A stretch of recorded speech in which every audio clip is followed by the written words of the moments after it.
जाट समाज के कई प्रतिनिधि मेरे घर पे आए थे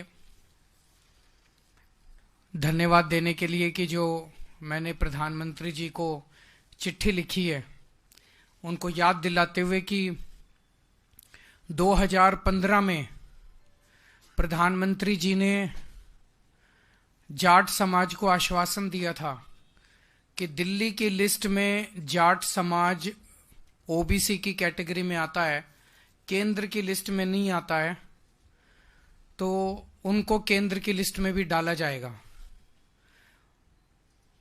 आज इस एक लाइन से आप सब इस इशू को बड़े आराम से समझ सकते हैं कि दिल्ली यूनिवर्सिटी में या दिल्ली यूनिवर्सिटी के किसी भी कॉलेज में राजस्थान के जाट समाज को रिजर्वेशन मिलता है, दिल्ली के जाट समाज को रिजर्वेशन नहीं मिलता। इससे बड़ी विसंगति और क्या हो सकता है, इससे बड़ा अन्याय और क्या हो सकता है। एम्स में, सफदरजंग में, एनडीएमसी में, डीडीए में, केंद्र सरकार के दिल्ली में स्थित सभी संस्थानों में राजस्थान के जाट समाज को रिजर्वेशन मिलता है, लेकिन दिल्ली के जाट समाज को रिजर्वेशन नहीं मिलता। इससे बड़ी विसंगति और क्या हो सकती है। इसे दूर करने के लिए पहले 2015 में प्रधानमंत्री जी ने आश्वासन दिया था जाट समाज को। उसके बाद 2017 में, 2019 में और 2022 में केंद्रीय गृह मंत्री अमित शाह जी ने आश्वासन दिया था। लेकिन ये बड़ी पीड़ा की बात है कि देश के सबसे टॉप के लीडर और नंबर 2 के लीडर दोनों ने आश्वासन दिया, लेकिन दोनों ने अपना आश्वासन पूरा नहीं किया। भारतीय जनता पार्टी वाले मेरे को खूब गालियां देते रहते हैं। मेरे उनसे निवेदन है कि गालियां को तो देते रहो, मुझे कोई दिक्कत नहीं, आप खूब गालियां दो, बस इसका जवाब दे दो कि जाट समाज का जो दिल्ली की ओबीसी लिस्ट में है उसको केंद्र की ओबीसी लिस्ट में कब डालोगे। प्रधानमंत्री जी इस चुनाव के दौरान समय समय पे दिल्ली आएंगे, दिल्ली आके वो भाषण देंगे। इस बात का जवाब दे दें कि जो उन्होंने 2015 में आश्वासन दिया था और जो उनके गृह मंत्री ने 2017, 2019 और 2022 में आश्वासन दिया था, वो जाट समाज को, दिल्ली के जाट समाज को केंद्र की ओबीसी लिस्ट में कब डालेंगे, ये बता दें। दूसरा, आज हम इलेक्शन कमीशन जा रहे हैं। हम लोग 3 बजे इलेक्शन कमीशन जाएंगे। मैं जाऊंगा, अतिशी जी जाएंगी, भगवंत मान जी जाएंगे, संजय सिंह जी जाएंगे और राघव चड्ढा जी जाएंगे। 2 मुद्दे हैं। अवध कुमार ओझा जी हमारे पटपड़गंज से कैंडिडेट हैं। उनका वोट ग्रेटर नोएडा में बना हुआ था। उन्होंने दिल्ली में वोट बनवाने के लिए 26 दिसंबर को फॉर्म 6 भर दिया, आवेदन दे दिया। उन्हें वहां से कोई जवाब नहीं आया। किसी ने उन्होंने कहा कि चूंकि आपका ग्रेटर नोएडा में वोट बना हुआ है तो आपको फॉर्म 6 नहीं फॉर्म 8 भरना पड़ेगा ट्रांसफर के लिए। तो उन्होंने 7 जनवरी को फॉर्म 8 भर दिया। कानून के मुताबिक 7 जनवरी लास्ट डेट थी फॉर्म 8 भरने की। इलेक्शन कमीशन के मैनुअल ये कहते हैं कि आखिरी डेट ऑफ नॉमिनेशन से 10 दिन पहले तक फॉर्म 6, फॉर्म 8, फॉर्म 7 भरे जा सकते हैं। 17 जनवरी लास्ट डेट है, तो 10 दिन पहले मतलब 7 जनवरी लास्ट डेट थी। उन्होंने लास्ट डेट को फॉर्म 8 अपना भर दिया कि मेरा ग्रेटर नोएडा से दिल्ली वोट शिफ्ट करवा दिया जाए। दिल्ली के चुनाव आयोग सीईओ, इलेक्टोरल ऑफिसर जो है दिल्ली की, उन्होंने एक ऑर्डर निकाला जिसमें उन्होंने लिखा कि 7 जनवरी लास्ट डेट है। मिस्टीरियसली एक दिन बाद दोबारा ऑर्डर निकाला और उसमें कह दिया 6 जनवरी लास्ट डेट है।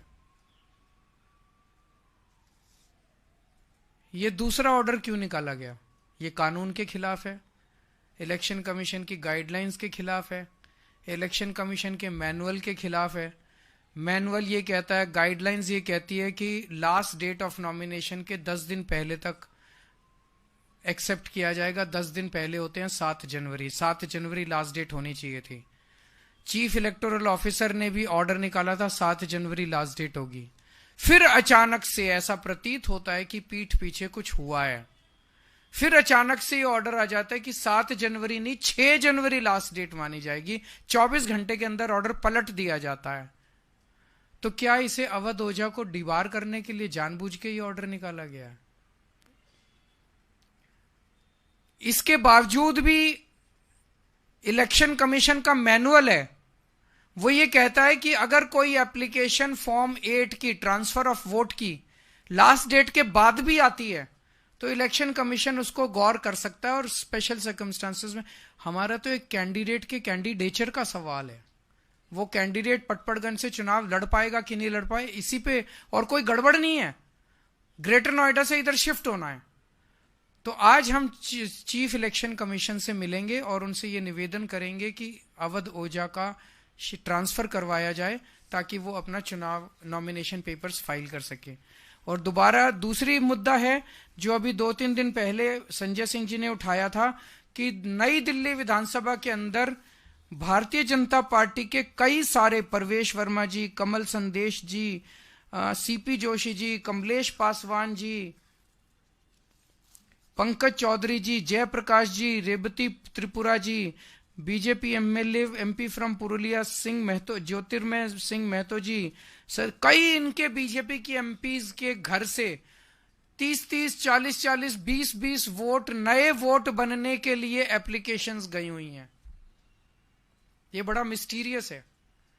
मुझे एक पत्रकार ने बताया कि उन्होंने लोकल डीएम से पूछा, local DM district electoral officer होता है, उस लोकल डीएम से पूछा कि आप इसका क्या कर रहे हैं। तो मेरे को उस पत्रकार ने बताया कि लोकल डीएम का जवाब था कि भाई साहब एमपीज के घर में माली भी होते हैं, नौकर भी होते हैं, फलाना भी, तो इसका मतलब डीएम मन बना चुका है कि इस खेल में डीएम भी शामिल है।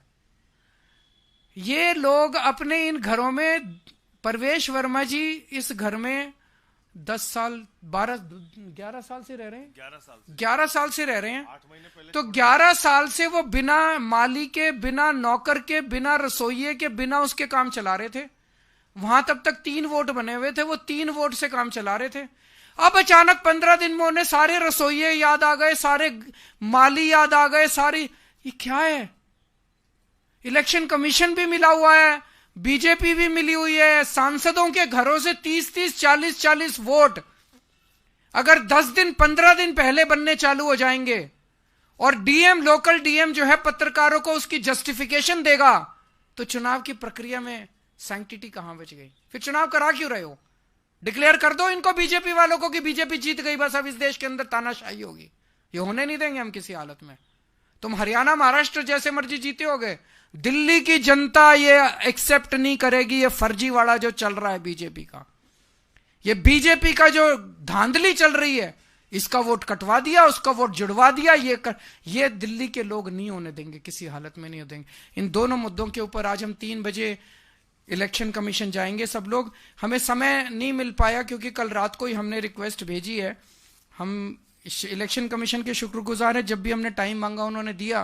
तो आज हम 3 बजे जाके वहां वेटिंग एरिया में बैठ जाएंगे, जैसे ही उनको समय होगा वो हमें बुला लेंगे अंदर। और चूंकि मामला बहुत अर्जेंट है, अगर तुरंत अवध ओझा का ट्रांसफर नहीं हुआ तो वो नॉमिनेशन पेपर नहीं भर पाएगा, और अगर तुरंत इसके कार्रवाई नहीं हुआ, डीएम, लोकल डीएम मिला हुआ इनके साथ, डीएम ने अगर ये सारे ऐड कर दिए वोट, तो फिर उनको रिजेक्ट कराना मुश्किल हो जाएगा क्योंकि अब लास्ट डेट खत्म हो चुकी है। तो इन दोनों मुद्दों के ऊपर आज हम उनसे मिलने के लिए जाएंगे। बहुत बहुत शुक्रिया।